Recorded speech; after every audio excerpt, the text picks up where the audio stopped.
Open up the app and the music appears, but you don't see the hard work, blood, sweat and tears. 3-minute videos, they spent filming those airports, sound check, live show studios, managers, promoters, labels, graphic design. There's a lifetime behind every rhyme. Victory, failure, profit and the cost. If we don't pass it on, then the history is lost. Want an album review? Then you're paying for ads. You want a half-page story? Cost you double for that. And the radio's the same, gotta show them the money, cause they sheltering their listeners like Bad Boy Bubby. Ignorance is bliss, but it isn't if you're missing the foundation. That's why we have this conversation. You wanna know the real deal? Here it is. You're tuned in to Beers, Beats and the Beers.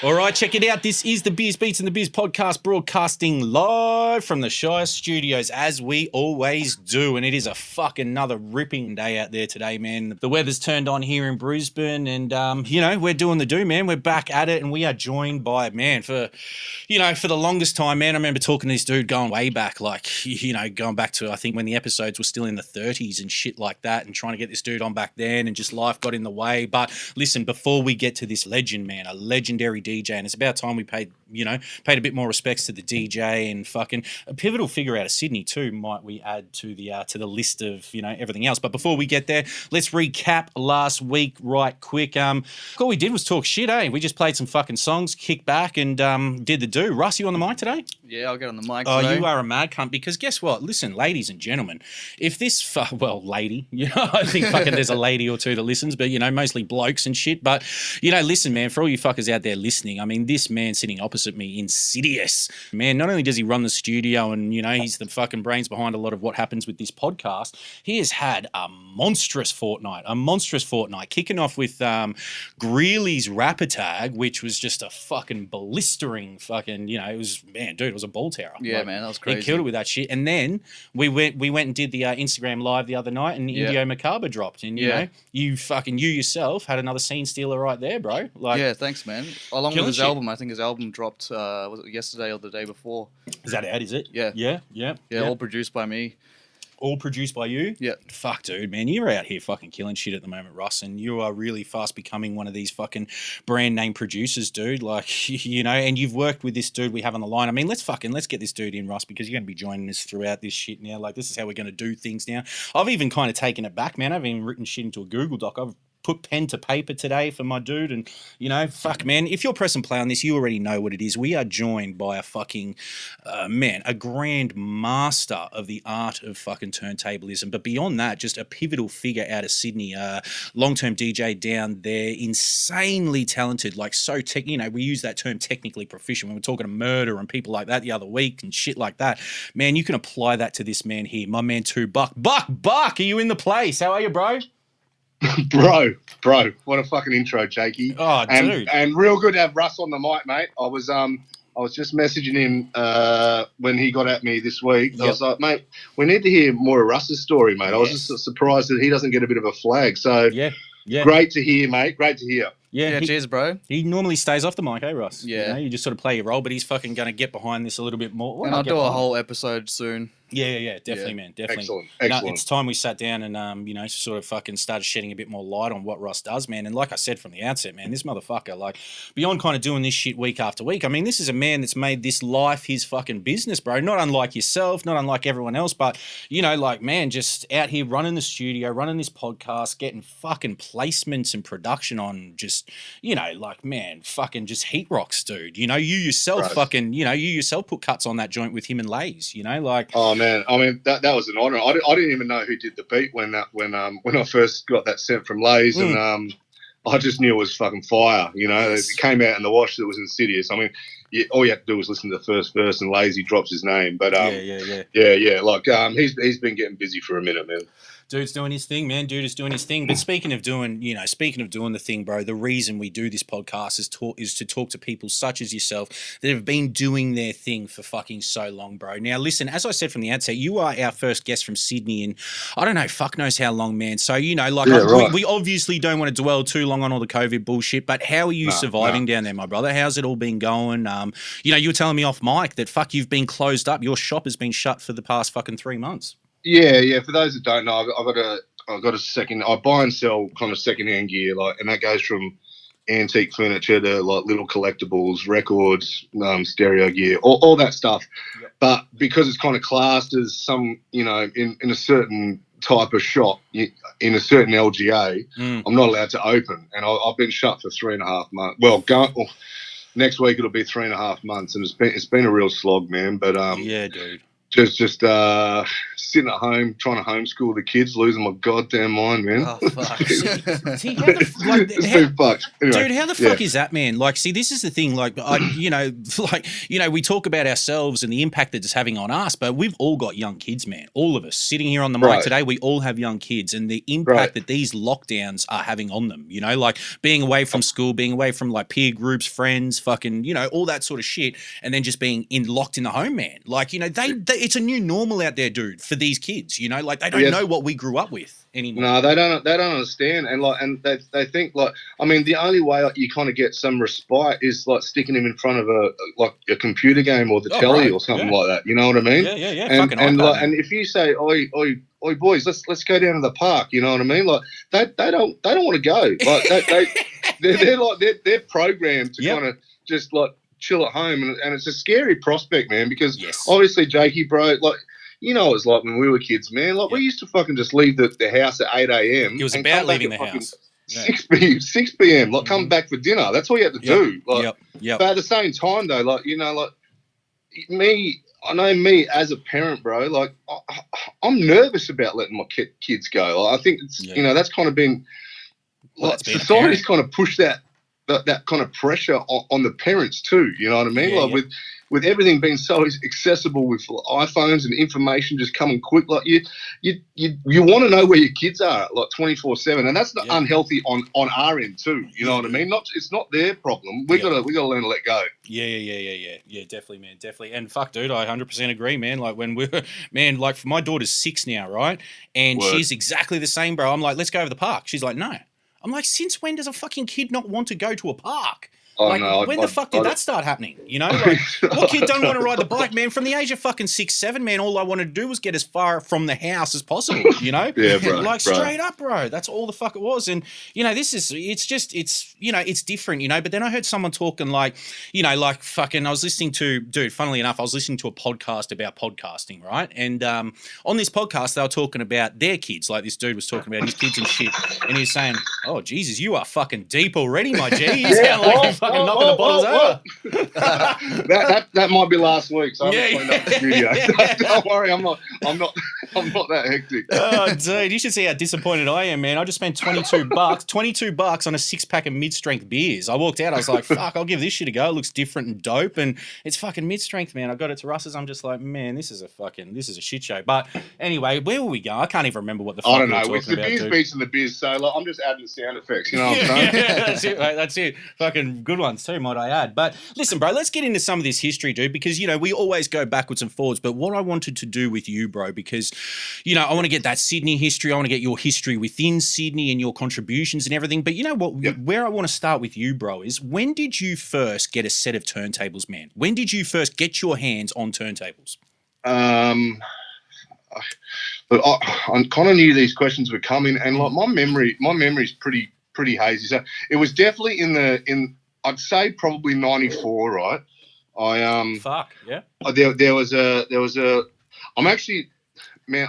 I'm not an OG Sydney head, right? I've spent half my life in Sydney, but I've moved around everywhere. So I've spent time in Brisbane. I've spent time in Melbourne. I've spent mad time in Adelaide. Canada. I just moved around with my dad's job, you know what I mean? Yeah. But like my real formative years were probably Brisbane in the 80s and Adelaide in the 90s. Oh, what? So, yeah. So, I was living in Adelaide. I actually lived in Prospect, which was, funnily enough, just down the road from where Cab used to opened up his shop. Yep. That was later on in the late 90s, though. But yes. There was a little hi-fi store, and they kind of saw me coming a mile away. You know what I mean? Yeah.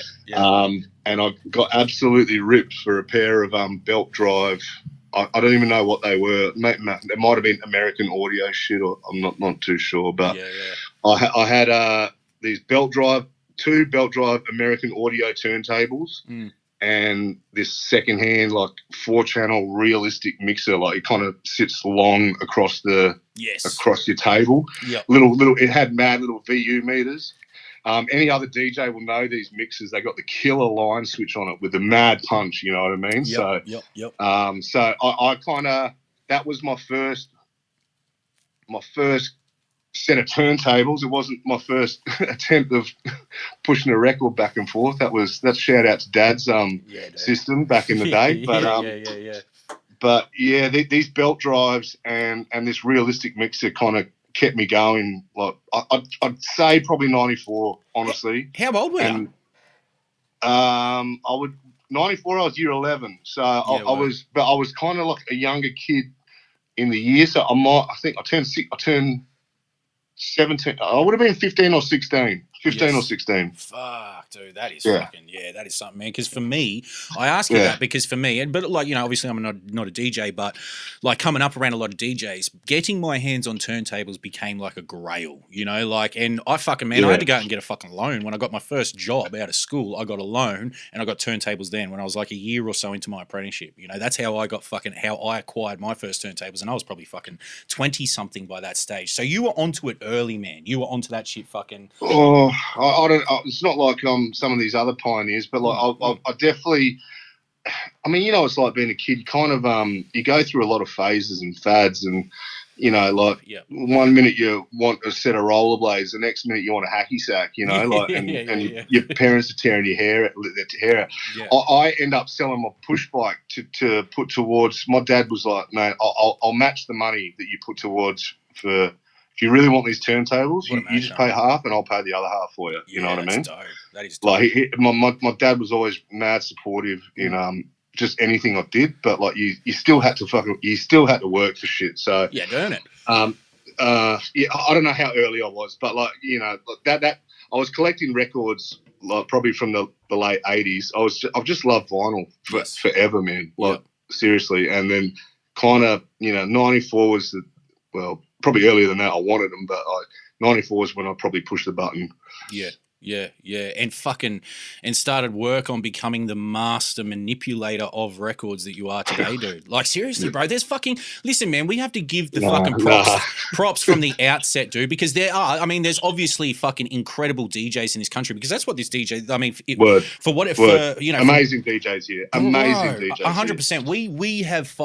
We have given the world. We have given the earth world-class DJs, man. Like we have. Australia has given this fucking earth some amazing DJs, and that's what they can't take. Like, be it hip hop, be it dance, be it, you know, all fucking across all genres, be it radio, be it, you know, club or recorded DJ. Actually, that's fucking, dude. Let's get into that, man. Like, when did you early on notice the difference between like what a DJ does? So, you know, like we've got DJs that, you know, fill numerous capacities. There's radio DJs, there's the club DJ, then there's the recorded, you know, / live type DJ. How early on were you sort of aware of the role of the DJ? Look, I was very aware of the DJ on rap records. You know, like you buy a record and you hear cuts in the chorus, and I didn't quite fully grasp, I suppose, where these sounds were coming from. You know, real early on, like, and I'm talking kind of, I don't know, but as far as wanting to, I didn't know what type of DJ I want. Again, Jake, I'm a record lover, right? Yes. And I just knew I actually wanted to be like, I just wanted to manipulate some sounds. That's what I really wanted to do. Yeah. And then kind of early mid-90s is when turntablism kind of really made it to Australia, as far as some of these VHSs with the ITFs and the DMC stuff, and then I saw like battle DJs, and that just blew my mind. And then like for about 3 years, all I wanted to do was be a battle DJ. That kind of petered out. I wouldn't say relatively quickly, but like it wasn't conducive to the type of person I am. You know, like I was a pretty shy kid.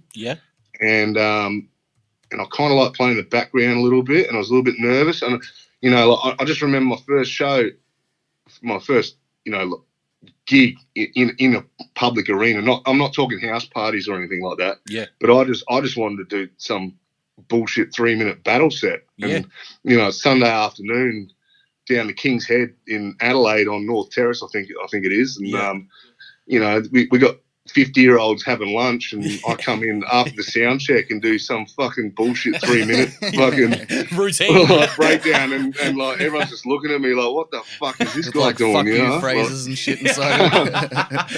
dropping routines on the fucking Brigade. Brigade. And I've worked on this for so long, you know what I mean? Like, and then just kind of move into just spinning records. But just from house parties, I think that was the thing that kind of made me just want to just share music, music's there to be shared. And I love showing people music. I love playing people music, and just doing it in my own way. So what kind of DJ I am, I still don't really, I don't know. I still classify myself as a party DJ. Obviously I've really kind of focused on cut hooks, for most of my career. And that's probably what people know me for. But, I don't know, bro. Like, I'm a record lover. You know what I mean? Yes. Like, I just love records, bro. So that's kind of where that's where it's at. Yeah, dude. Yeah, absolutely, man. And it's it's one of those questions. It's like fucking, I had to do this interview recently and they asked me who I am. And I'm like, I thought about it after the fact, and you kind of just stumble through it. And, after the fact you go,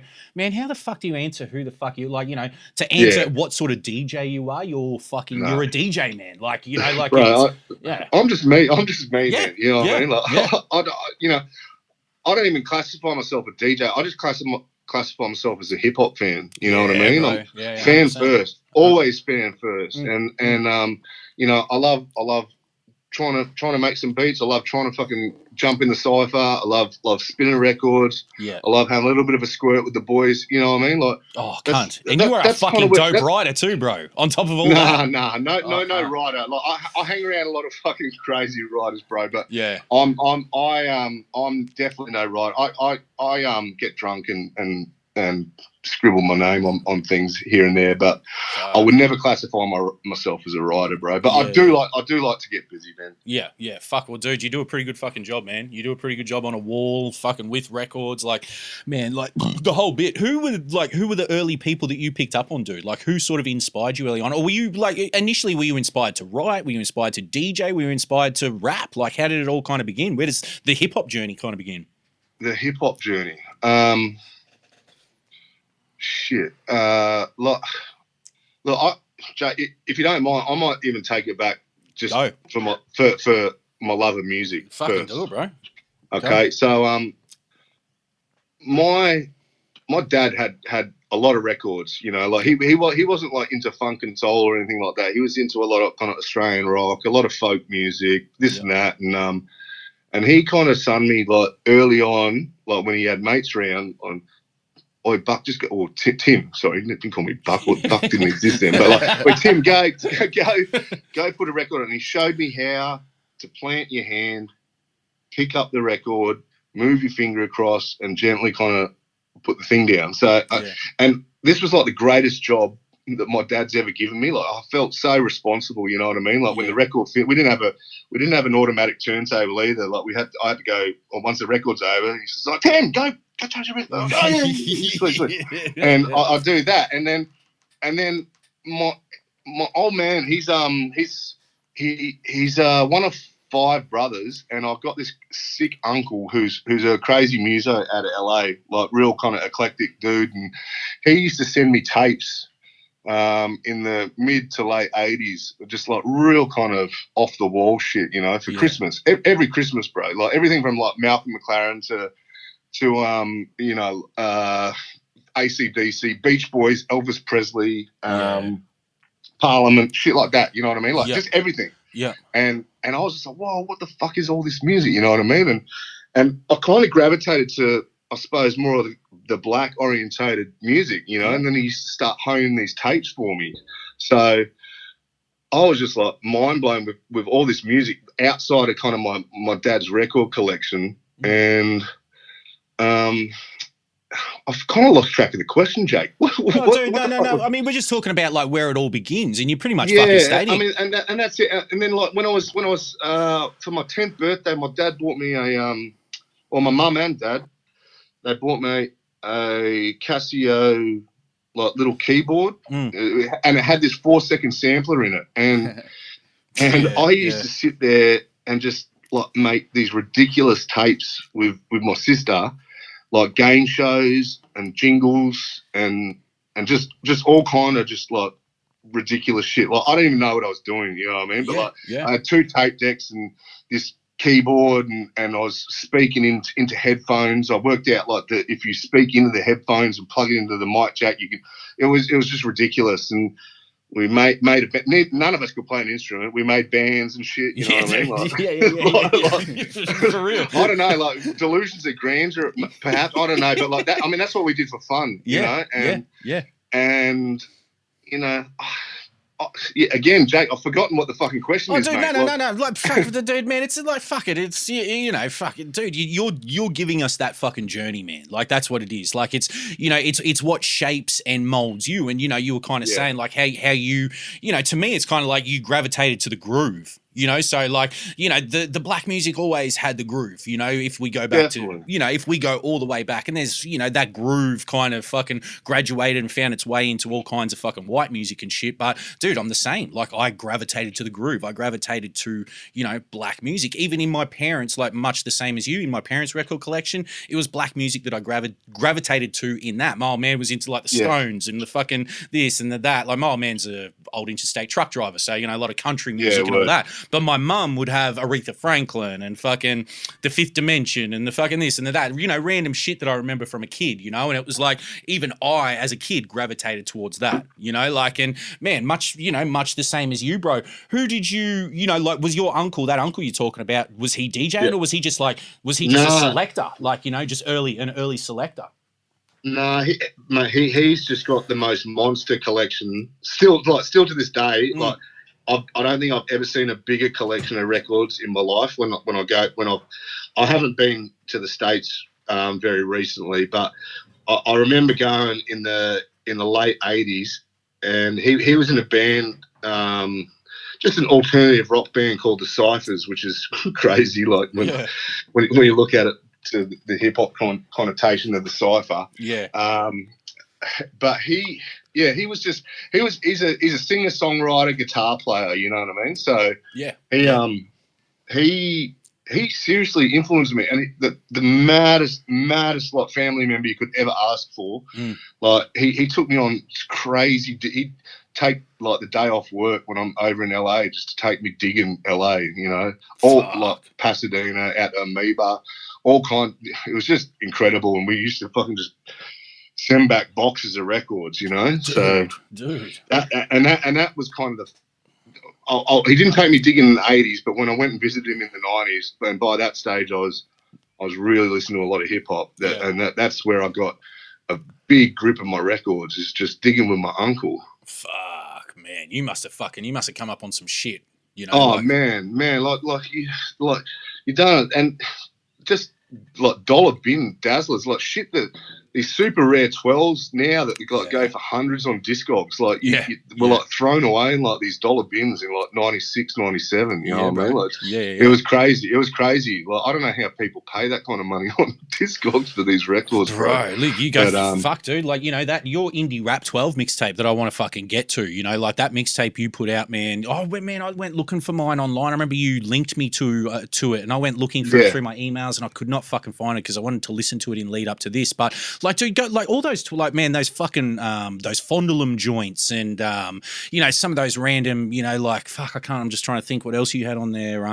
But some of those 12s, dude, Discogs, like, because they were printed in such limited numbers and stuff like that. They fucking fetch hundreds, bro. Like, you know, that Yes You Are, the Poe D, and the fucking Godfather Dons, and the you know, that first Juggernauts joint on Fondulum and shit like that. You know, when the original Clear Blue Skies, the original pressing of Doom's Operation Doomsday. Like, man, those fucking joints, you know, Cenobites, all that shit, man. Those joints are worth fucking a small fortune.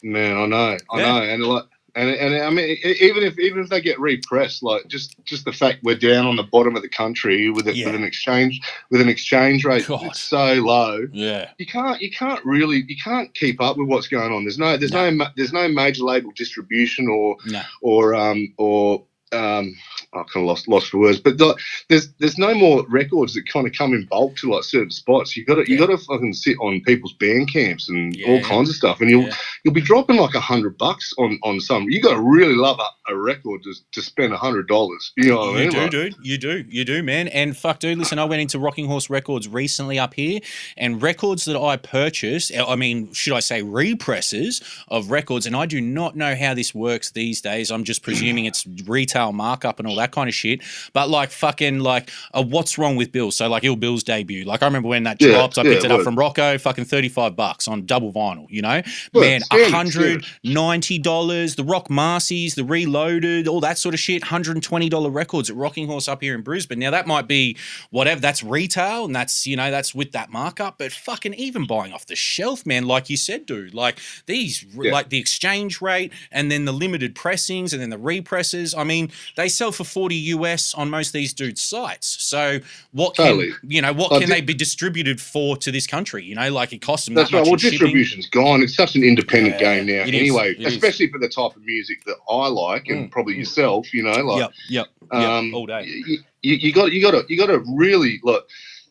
You got to really and plus, if you really like the fucking record, chances are there's about another fucking 1,000 cunts around the planet that want to jump on it, and you got to set your timer at like 2:30 in the morning to get up. Make sure your PayPal's like tight and syntactic. You know what I mean? Like, and then you just go, yes, I've got it. And then you look at the bill, you go, fuck, $93. Yeah, bro. Oh my god. Yeah. You know what I mean? Like, dude. Yeah, the game's changed, man. The game's changed. Like the digging game is like Discogs ruined the digging. Dude, absolutely ruined digging. You know what the digging game is like now? The digging game is like the sneaker game now. So sneakers, it's all fucking like it's all apps or fucking, you know, online stores. They're fucking, there's huge parallels between, and then the markup on something that, you know, if something dropped yesterday, like we could even see it with like the Miles Go releases and shit like that. They can drop fucking, you know, they can drop on a Tuesday evening. By the following Tuesday, they're on Discogs for $150 fucking dollars. You could have picked it up 7 days, you know? Yeah. Can I just interrupt you? And I just want to say, fuck all you grip and flippers, right? Yeah. You know what I mean? Yeah. Profiting off the original artists. Yeah. Yeah. That's absolutely disgusting to me. Yeah, you know what I mean? Yeah. And I love the fact that people put the limits on. And everyone should be doing this, you know what I mean? Mm-hmm. Because the money doesn't end up in the artist's pocket; it just ends up in these opportunist people's pockets. Yep. And I can't. It makes me sick. Anyway, Jake, sorry. But that's the thing, dude. That's that, like, bro. But that's all part of the game now. That's all part of the game. I know. It's the same, like, man, and that's that parallel once again that I'm drawing with, you know, trying to cop some shoes. You got dudes that'll go buy fucking, you know, every size and then put them up on their fucking web store, and they'll sell them for fucking 3 times the price. And you're just like, come on, cunts, like, you know, just bananas, man. That's why I just went. I'll just go barefoot, man. Yeah. My fucking dude, my personal vanity fucking won't allow me it, man. I can't fucking relax in that regard, man. I haven't left the house in 3.5 months. Yeah, can't exactly. What were the first DJs you kind of picked up on that you noticed early on?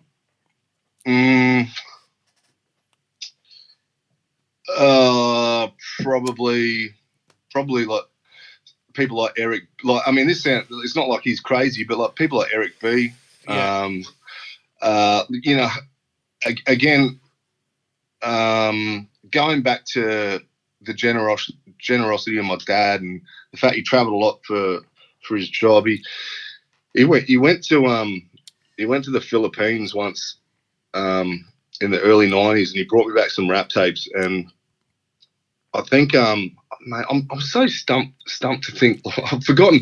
DJ Scratch is obviously one of my hugest inspirations, bro. But I've lost my train of thought to think who the original DJ of EPMD was. One of those. Kayla Boss. Thank you. Yeah. Taking no shorts. You know what I mean? Yes. Like EPMD was one of these tapes I came back and that there. you know, I'm hearing Cutting and Terminator X on the PE stuff as well. Of course.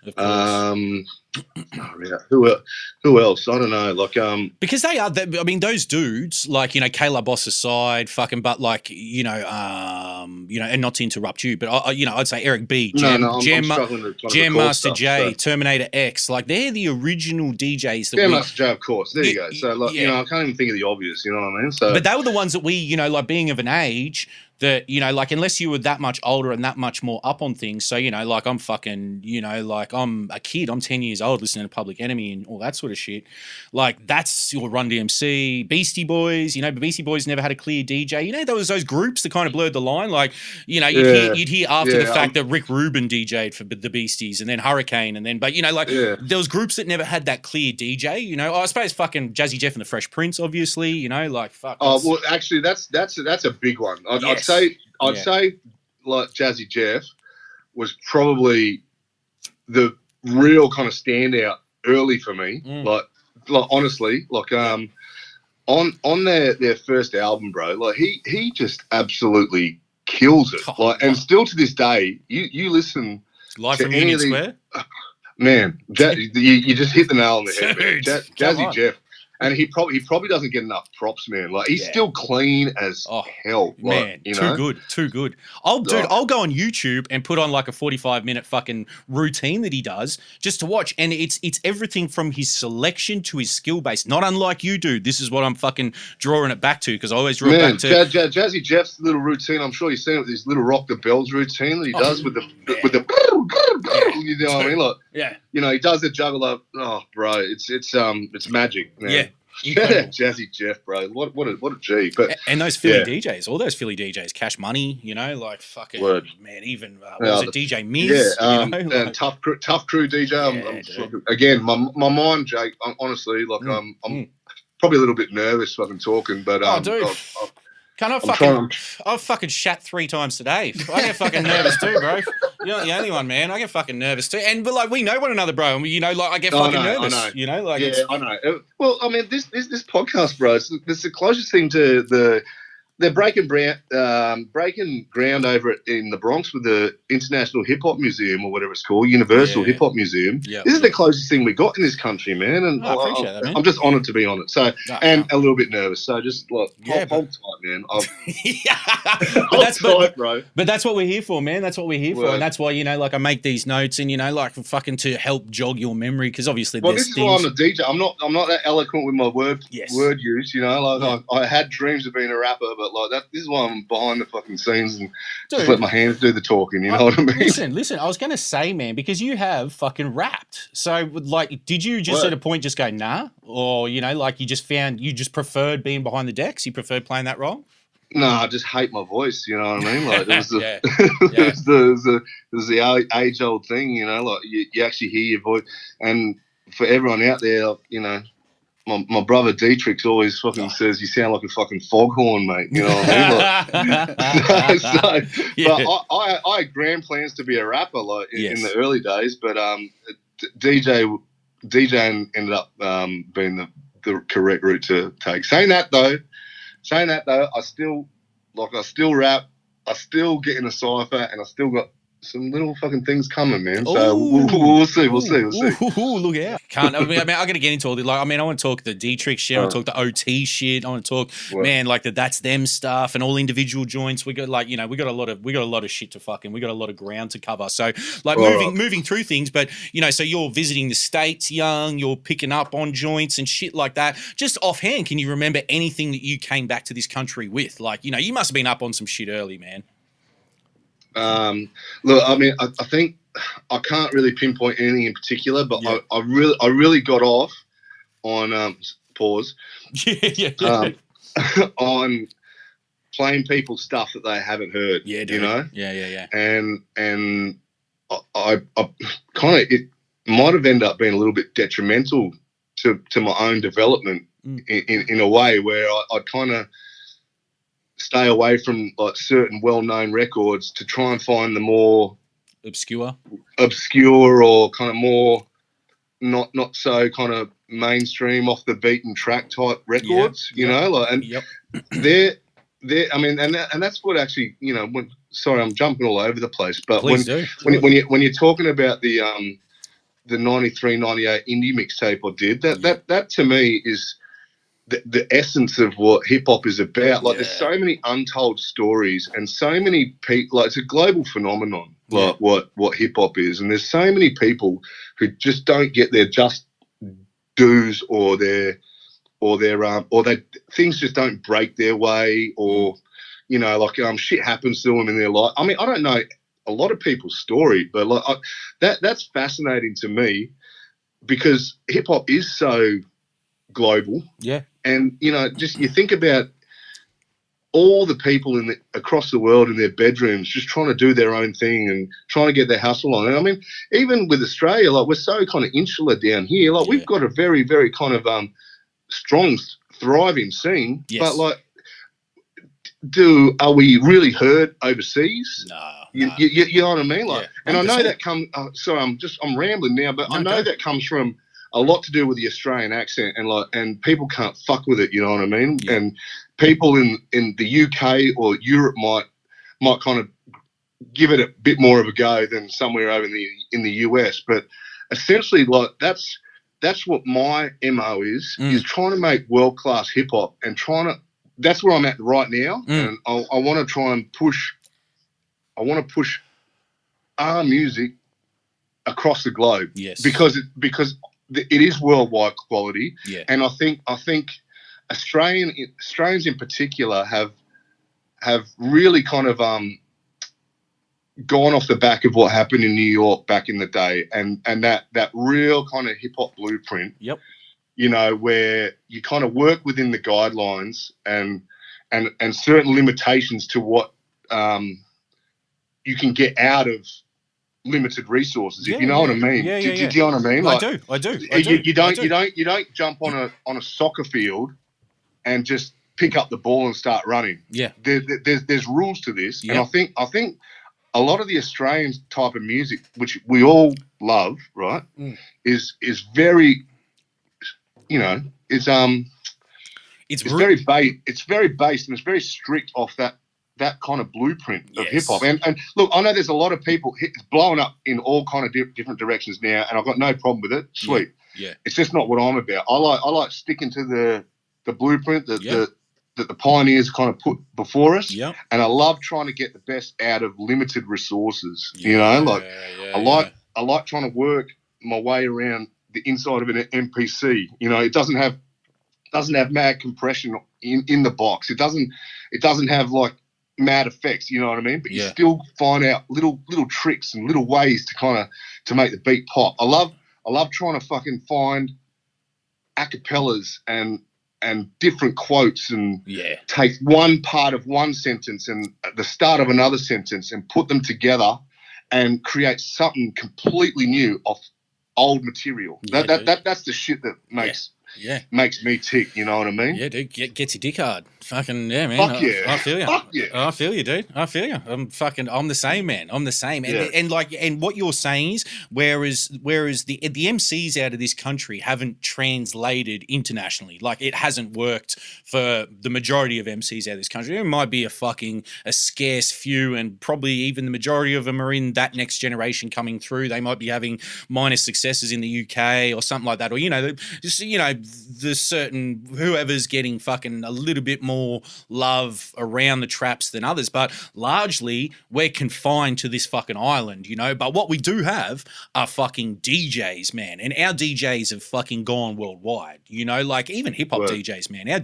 Like dance predominantly, I would say, you know, like in that regard, like a lot of dance DJs are internationally renowned and all that kind of thing. But man, listen, we've got as many fucking local hip hop DJs that are of that fucking scale and on that level and could translate internationally, you know, like you know, because that's where the boundaries break, because the way a dude manipulates a record or turns a dance floor out or can you know, I suppose breaking a record is a thing of the past for most, I guess so, yeah. Most radio DJs, because you know these days your shit breaks on SoundCloud or Bandcamp, you know, like it's kind of bugged out. But you know, so moving through the fucking history books and shit, bro. So you get your first decks at 14, you're fucking immersing yourself in things. What's the next step? When did you settle in Sydney? At what age? Or was that years after the fact? No. I spent most of the 90s in Adelaide. Okay. And Adelaide just has some crazy DJ. It's got the craziest DJ scene, man. Like, honestly, and in the 90s, like it was live. Like people like Kim Dezen, Reflux. Yep. Probably the guys that influenced me the most was a duo called DJ Someone and Next. Oh, word. And they had a crew called the Beats Crew. Yep. And I remember copping a tape, like I think they did 2 or 3, correct me if I'm wrong, Beat Symphonies, or not Symphony of Man. I think that was an early Hilltop things, but I think it might have even been just called Turntable Symphony, I think it was called. Yeah. And these are the guys that kind of made me go, all right, this is actually what I want to do. And for whatever reason, I was, like I said, I was a bit of a shy kid, and plus I wasn't ready to come out yet. I was at home in my bedroom playing little small house parties, paying dues. You know what I mean?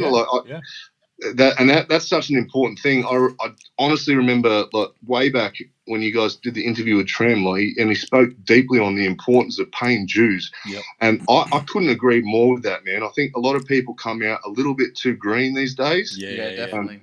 And you got to stay at home and kind of hone your craft.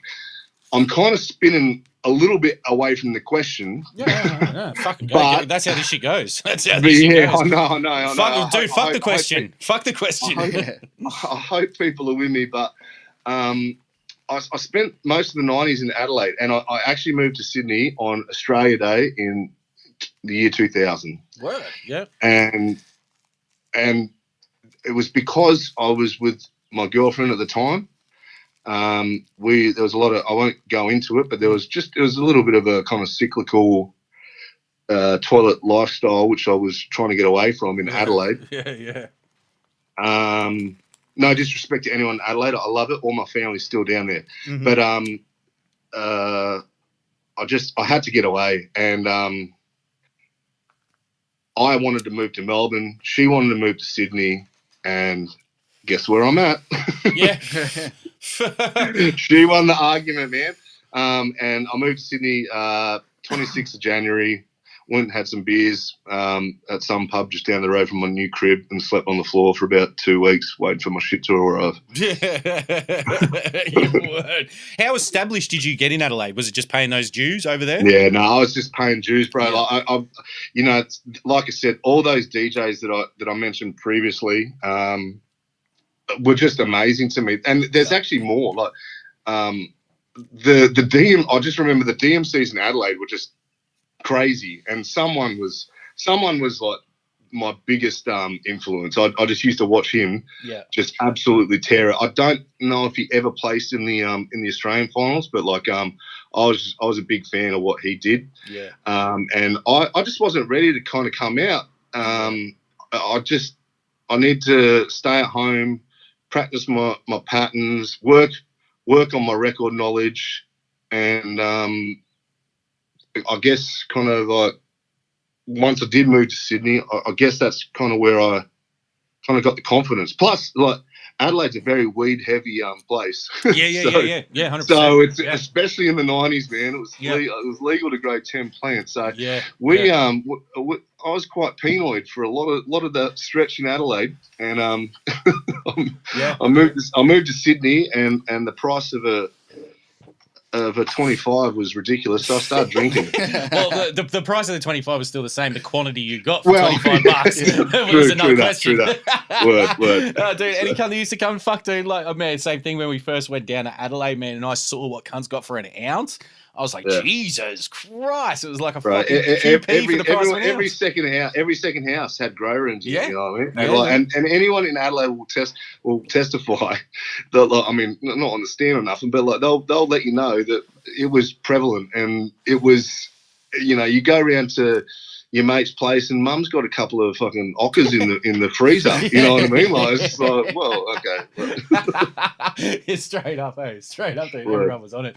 Were you influenced early on by those DMC routines? Yeah, definitely. Yeah. And I think that was the thing that kind of spurred me to kind of go a little bit further. Yeah. And spurred me to really try and get off these belt-driven things, which I couldn't, you know. I mean, in hindsight, learning on belt drives was the best thing I could ever do, because you understand record control and you understand how you know, how gentle you got to actually treat the record to get the best response out of it. You know what I mean? 100%. Once I got on the 1200s, it felt like a cheat code, and I didn't get my 1200s until about 98, 99. You know what I mean? I was on these belt drives for a long, long time. Yeah. Who fucking, like, did you have a mentor early on, like, to develop that? No, like, because to me, like, no. And see, that's the thing. Like, again, like, because all my mates were more metalheads. Like, seriously, I was like the only hip hop head. Like, and a few of them were like kind of just knockabout riders, not no one of any note. But you know, I was like the kind of hip hop, like beacon of my friendship circle. So and I was very, very, I was a little bit shy, because I moved around a lot, and I didn't like meeting new people that much, I suppose, as a kid. And I just quietly go into the record stores in Adelaide and Central Station and Big Star, see people like Madcap and Tarns, and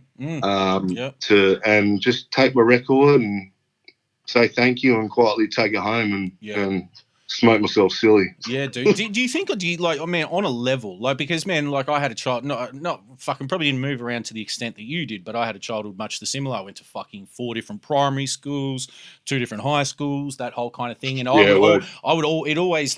was always a music kid, you know, so anywhere I kind of went, maybe you ingratiate yourself with people via music, and you always found those people, like, you know, for me, like, I remember being in grade 6, and it was like fucking NWA's second album, and then I had a copy, and then you found the other kid with the copy, and then there was another kid whose older brother had the copy, and you kind of always found those people, and then all of a sudden that kid is bringing you this, and you're like, oh man, I've dubbed this off my older cousin, and you know, you're always, do you find that might have, like, the music is what ingratiated you with other people, like, you know? Bro, definitely. And I mean, it was always dubs, and like you meet that little kind of artistic kid who's not playing footy, who's not playing cricket, you know what I mean? But he's got a copy of Subway Art and fucking Raising Hell. 100%, man.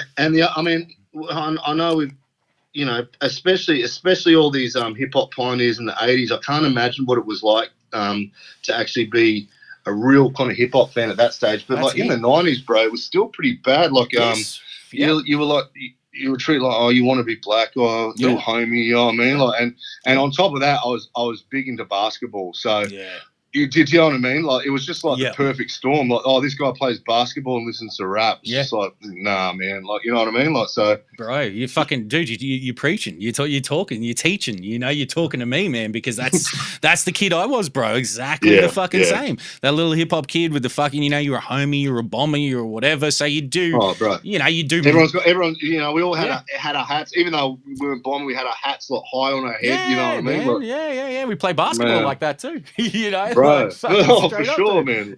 Just turn it backwards and like just start stroking like corner threes, man. Like all day. That's it. But see, we like at the same time, it all walked hand in hand. Like even skateboarding and all that kind of thing. Like because you know, like we had shit like you know NBA Jam. So like I remember the NBA Jam VHS cassette. It was the first time I ever heard Biggie. Biggie's on a track with Heavy D, and you know it was like, and it's soundtracking, you know, the greatest dunks of 1992 or something like that. You know, like it was. That kind of shit. Oh man, you've hit a trigger with me. Like 100%. I can't even remember the name of these VHS, but I distinctly remember hearing "Don't Sweat the Technique" for the first time. And you know, again, like because I kind of got into hip hop in like 89, 90, 91, slightly. it wasn't until like 91, 92 that I actually started really trying to cop shit like on the regular, you know what I mean? Yeah. And I heard Don't Sweat the Technique. It might have been a Larry Johnson or I don't know, like it might have just been a Mad Dunk reel. I was like, what the fuck is this? Do you know what I mean? And then you go back and see who Eric B. and Rakim is. It's like, what? I don't know who Eric B. and Rakim is. And like, I kind of feel like I kind of cheated the whole thing. Like I wasn't there from when it was happening, and I kind of still feel a little bit that way today. You know what I mean? Like, but dude, we're all of an age. Like, so, like, man, listen, I'm of an age, dude. Like, fucking Eric B and Rakim and all that were kind of slightly before my time, but that's also what I picked up on early, me too. You know? Me too. And but the thing is, like, and I implore people to look back and see what happened before you got to where you are in this rap journey. Whether you came in last year, came in 10 years ago, 10 years ago, came in 20 years ago, it's so important to look back and see what has been done before you have a crack at it. You know what I mean? Like, if you don't know what the fuck has happened before you have picked up the mic, started having a little zig, got your little machine, got your MP or whatever, you don't know where you're going yet. Yeah, how do you know where you're fucking going? If you're serious about hip hop, you know, some people aren't really that serious about it. Like I'm gusto, and I'm 100% about this. That's all I really, outside my family and close friends, like, which is all hip hop related anyway. Largely. You know, like, hip hop, like, don't fuck with hip hop, man. Do you know what I mean? Like, like, treat it right, and it'll treat you right. You know what I mean? Do you also think that comes with age? Because you know what, we're all fucking 20 once, right? And now we're all fucking in our 40s or whatever. Yeah. Like when you're trying to see, I look at that younger generation now, and that's one of the things that spurred this podcast on, because to me it was kind of like the conversation in hip hop was being hijacked, and it was sort of going away from the fact that it's not that it doesn't have to fucking stay rooted in where it began, but we need to at least remember where it started. But we also got to kind of remember that we were 20 once and that we were about ourselves. So we were beating our chests and we were like fucking, and that's what I look at them now. I'm like, maybe it's not, it's less that they fucking, it's less that generation aren't aware of what came prior to them, because largely they may be, because they were inspired by, you know, like they only rap the way they do or DJ the way they do because they heard someone of our generation do it prior to them. But it's more that they're establishing themselves, and now they're establishing themselves in a scene that has grown so much further than the one that we existed in, you know, 20 years ago, 15 years ago, even 10 years ago, you know? Yeah, I agree with you, and I'm not here to tear anyone down. No. Like, do you know what I mean? But a lot of these people, I guess, are kind of going away from what I was saying before about kind of that blueprint. You know what I mean? Yeah. And that is 100% okay with me. And like, you know, I fuck with some of that shit. Do you know what I mean? Yeah, like, I do. Yeah. It's not a problem, but like, I'm talking about if you want to come step in a lane of like beats, cuts and raps, like, do you know what I mean? Like, you know, no, I do, bro. I do. Do you think? I honestly, I don't want to tear no one down, and like what you said, like, we were young once, and you want to push it, and kind of elevate the craft a little bit, like, but you can't. And you can't be like worried about what some old cunts like us think about your new music. No, they don't give a shit what fucking we think. No. And I'm rapt to see people like excel musically in whatever direction you want to go. That is completely fine with me, man. But like, but if you want to step into the lane that I'm in. Do your fucking knowledge. This is what you got to do. This is a prerequisite. Do you know what I mean? Like, this is and I'm not trying to like sound fucking hard or anything, because I'm the least hardcore. I'm very, very fucking personable, very happy. I love talking music. Anyone. Do you know what I mean? Like, no matter what genre you're in. But if you want to come to this genre, there's guidelines and there's rules to it. You know what I mean? Yeah, 100%. It's as simple as that. 100%. Dude, no, that's it. See, what I think, you know what, like, to me, it's as simple as when you're it's not that it's fucking simple. It's just is what it is. But you know, like when you're 20, you're more into you than you are into the broader scheme of things. But when we came into this at 20, it was a prerequisite for us to know what happened in 88. For us, you know, like for us when we came in at 20, you know, so that's... You don't want your card pulled, bro. You don't want to fucking have your card pulled. Like, that's fucking nightmarish shit, you know what I mean? That'll be the end for you. Yeah. You know what I mean? Yeah. You wind up as a fucking reel on fucking on TikTok or something. Especially the way it's documented now, you know what I mean? You just have a convo with someone and you just go, that guy's a cronk, you know what I mean? Like keep moving, you know what I mean? Like, now you might do something on Instagram Live and everyone sees it. You know? Well, but look, but see, like even someone such as yourself, man, you've worked closely with Sam, that's them. You know, those guys are really the early forerunners, you know, like alongside the Fractures, you know, when those dudes arrived in Melbourne. But Sam and, you know, like some of the boys you've worked with over the years are truly the early forerunners to what the younger generation are doing today. Lith, you know, like, fuck, do we really have to go grime? I don't even think it's grime at this point in time. Like, it's just, you know, it's just what people are doing. It's that fucking version of hip hop. It's that stripped back bear, fucking jungle, I don't know, fucking whatever the fuck, you know, it's not what you're right. You're right in grime. And I'm not well versed in that stuff. To be honest.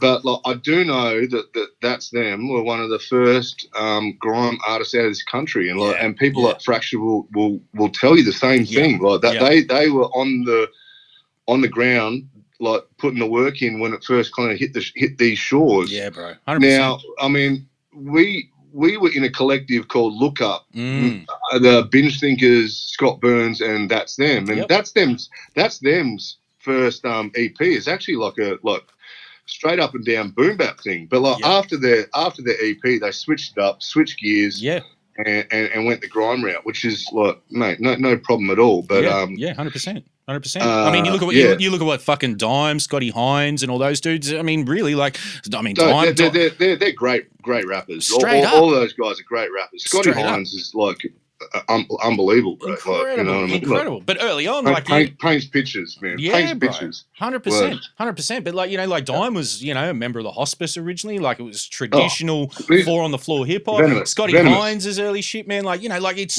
that sort of shit. It just evolves. Like that's the evolution of an artist, and that's fine. That's fine.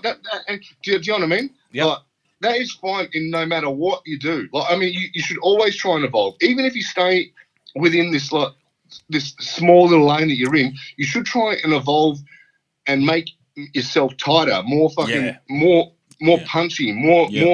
No matter what you do, you got to evolve in some. We all evolve in some way or another. You know what I mean? Like some people like take it to other extremes and will like completely like jump genres and I'm not saying like that's the case for That's Them or anything, but like some of these people that started in hip hop, you look at where they are now, it's just like, well, that's head scratching. You're like, how did that happen? How did that happen? Yeah. And please don't call yourself hip hop anymore. Yeah, exactly. Exactly right, dude. Actually, go and just fucking. I'm not trying to hate. I came on furthest thing from it. Right, I'm not going to hate. I'm not going to hate. I'm not. I swear. Dude, I'm sorry. It's that, bro. It is the furthest thing from fucking hate. It is. But it's the furthest thing. Important. It's so important to all three of us. Russ, I know you know. Jake, I know you know. Yeah. It's so important to all of us, man. Like, and you know, these people think that we're butthurt over it. And can I just, for the record, also say I cannot stand people saying that we make boom bap. That drives me up the wall. So we make hip hop, mate. We make hip hop. That's what it is. I don't know what you're making. Yeah. Okay. No. Zip. No, because like I agree. I'm like that fucking like okay, boom bap, fair enough. Because like I even had like a younger friend of mine in recent times say, "Oh man, I'm making a boom bap record. I want to get you one." Your other pet peeve is Aussie hip hop. Yeah, my other pet peeve is Aussie hip hop. There's another one. No, it's local. It's local music. Local mate. music. It's local rap music. That quote unquote Oz hip hop term. Like I fucking hate that Oz hip hop term. Like I'm just like, man, it's just hip hop. Like, dude, I heard Trem saying that shit from the earliest days. Like I remember seeing an interview in Stealth magazine with him, and I think it was him talking about it. You know, like it was a little half page thing in Stealth, and it was, you know, I'm pretty sure it was that. It might have been something else, but it was like fucking. It's just hip hop, man. Like we're just doing. It is. You know, like we're doing this. And we're not. And let's be honest with ourselves. We're not trying to reinvent the wheel. No, we're not saying we're better than anyone at all. Yep. We're quite simple creatures. That's all. Maybe not even the sharpest tool in the shed. Perhaps that could be argued. Do you know what I mean? Yeah. But like it is what it is, and it's very, very important to me. It's like I said earlier. It's you don't pick up a soccer ball and start running with it. Like you're playing soccer, bro. Do you know what I mean? Like you're playing Australian rules football. You know what I mean? Like you can't push someone in the back. That's the rule. Yeah. You know, it's just. Yeah. Anyway, I fucking love rap, man. That's all. Dude, I fucking love it too. Hey? That's why I'm just so passionate about it, man. You know what I mean? I just don't like people trying to fucking perpetrate. Well, fucking, you know, like speaking of old mouth cunts talking old mouth shit. At what stage? Listen, bro. At what stage did you know that you were cutting better than Eric B on Chinese arithmetic? Come on now. If any cunt listening will know what that fucking is, or if you don't, you don't. To be honest, today. I just realised that. That's mad. Man, Eric B was never that good at fucking DJ, No, he wasn't. He was an enforcer, I know that. But he was, hey, like he was a hard dude. Enforcer in your crew, bro. Yeah. Like you look like for any for any cunt listening, like you go back to the old Eric B and Rakim records and you flip them around and it's all the old Supreme Team dudes on the back and you know, just fucking Google that shit. We won't go into New York fucking street culture right now. I mean, we can maybe if the conversation goes there. But yeah, like Eric B was a heavy dude and Eric B has been a businessman since fucking day dot, you know, like more businessman than DJ, you know, like, but he was that DJ and he was fucking legend. Definitely, dude. We can't take like those, you know, the joke is that the Chinese arithmetic cuts are fucking horrible, you know, and a lot of the cuts on a lot of those Eric B and man, I mean, let's be really honest. Like some of the early cuts are very kind of out of time. Yeah. But the thing is, they're trying to fucking formulate styles. Yes. And, like, did you know what I mean? Like with ancient gear. Yeah. Right. Like and don't. I don't. It's good to put it in context. I don't want to big note myself, bro. I've got fucking 1210s here. Yeah. With a rain with a digital mixer. Do you know what I mean? Like, It's digital faders. Sorry. Do you know what I mean? Like, 100%. You don't even have to like. It's razor sharp. Like I guarantee if you put Eric B on this setup fucking back then in like 86, mate, he'd tear it up. You know what I mean? Like, yeah, no doubt. Probably. For real. 100%. For real.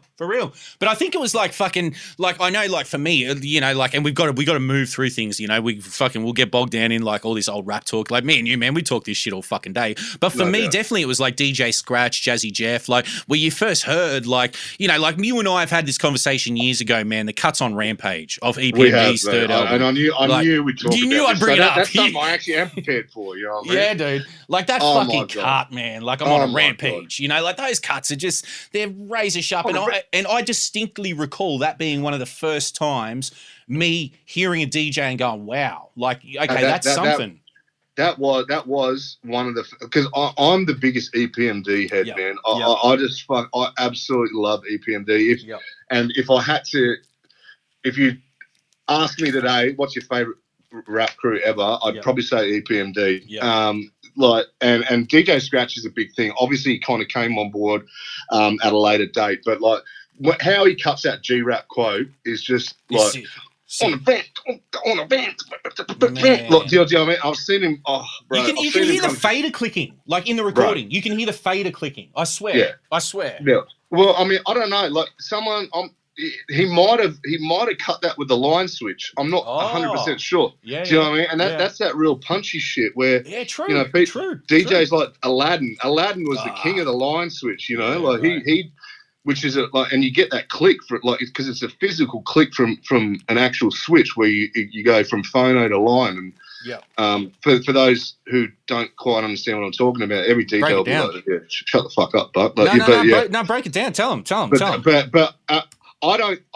He might have done it on the line. I'm not too sure. He might have done it on the with the fader. I'm not too sure. Like some of these more kind of scratch nerd guys or rap nerd guys will be able to kind of shed some light on that. I'm not 100% sure, but there's always going to be feedback, bro. Like because your needles absorb all kinds of sounds, like from just your studio fucking thing. Whether your mixer could be touching your turntable, you could be going that heavy on the fader. It's getting some kind of feedback from there, like, you know what I mean? Like, yeah. Like your record could be slightly warped, and you kind of get a rub from where your stylus is hitting the actual vinyl. You know what I mean?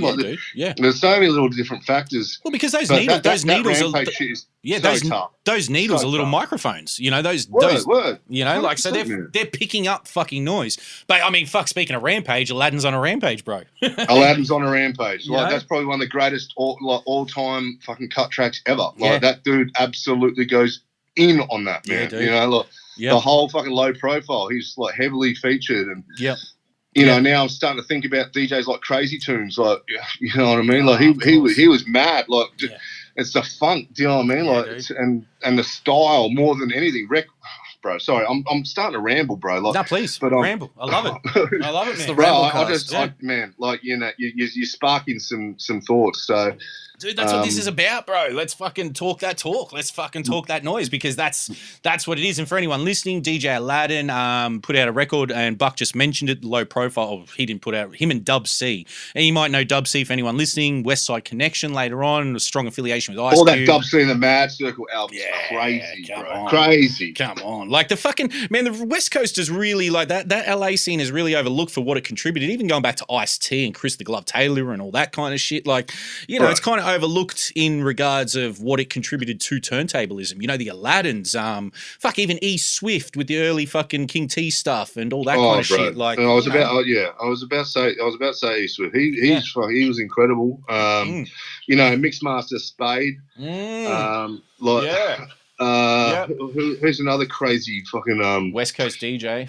West Coast DJ. Even later on, like Rectangle fucking tore it to bits. You know what I mean? Like, DJ Shadow, the Beat Junkies, are all West Coast dudes. Oh, like, bro, Babu. Can I? Okay. Yeah. Now we're going. Now we're going. Let's do it. Babu, bro. Like DJ Babu to me is probably. In fact, all my fucking favorite DJs are probably West Coast, like, because if you ask me who's your favorite DJ, like, I'd say like party rocker, I'd say J Rock, right? That dude rocks parties like I've never witnessed in person, like the way he did it. But Babu, the way he breaks down his phrases is just different, to like. Now I'm thinking about Revolution. You know what I mean? Like, that's not. But, Revolution. But the way Babs breaks his shit down, he just leaves so much negative space.